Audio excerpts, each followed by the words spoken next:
ମୋ ମାତୃଭାଷାଟା ତୋରାଣୀ ପରି। ଯେତେ ପିଉଥିଲେ ଶୋଷ ମେଣ୍ଟେନି, ଯେତେ କହୁଥିଲେ କଥା ସରେନି। ତୋରାଣୀକୁ ମିଳେ ଅନେକ ଟାଇଟା ପରା। ମଳିମୁଣ୍ଡିଆଙ୍କ ଖାଇବା ବୋଲି, ଅସନା ଆଉ ଦେହକୁ ଅହିତ ବୋଲି। ମୋ ଭାଷାକୁ ଶୁଣିବାକୁ ପଡ଼େ ସେମିତି ଅନେକ କଥା।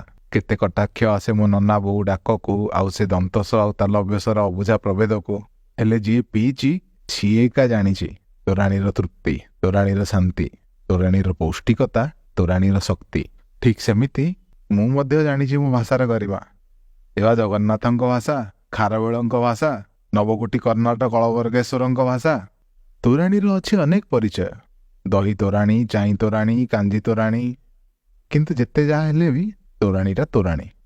ମୋ ଭାଷାର ବି ଅଛି ଅନେକ ରୂପ। କଳାହାଣ୍ଡିଆ, ବାଲେଶ୍ୱରିଆ, କଟକିଆ, ସମ୍ବଲପୁରିଆ, ଗଞ୍ଜାମିଆ, ପୁରିଆ। ହେଲେ ଯିଏ ଯାହା କହୁ ପଛେ ଓଡ଼ିଆଟା ଓଡ଼ିଆ। ତୋରାଣୀକୁ ହଟେଇ ଦେବା ପାଇଁ ହେଇଛି ଅନେକ ଅପଚେଷ୍ଟା। କେତେ କୋକାକୋଲା ଆସିଛି, କେତେ ୱାଇନ୍ ଯାଇଛି, ହେଲେ କଂସାରେ ତୋରାଣୀ କାଲି ବି ଥିଲା ଆଉ ଆଜି ବି ଅଛି। ମୋ ଭାଷା ବି ସହି ଚାଲିଛି ଅନେକ ଯାତନା। ବଙ୍ଗଳାର ବର୍ବରତା, ହିନ୍ଦୀର ଆତ୍ମବଡ଼ିମା, ଇଂରାଜୀର ଚକଚାକ୍ୟ, ହେଲେ ଥିଲା, ଅଛି ଆଉ ସେମିତି ରହିଥିବ ଚିର ଅମ୍ଳାନ ଆମ ଓଡ଼ିଆତ୍ୱ। ମୋ ମାତୃଭାଷାଟା ତୋରାଣୀ ପରି। ଯେତେ ବାସି ହେଇ ଚାଲେ ସେତେ ସୁଆଦିଆ। ଯେତେ ପୁରୁଣା ବଢ଼ି ଚାଲିଛି ତା ଶାସ୍ତ୍ରୀୟତା।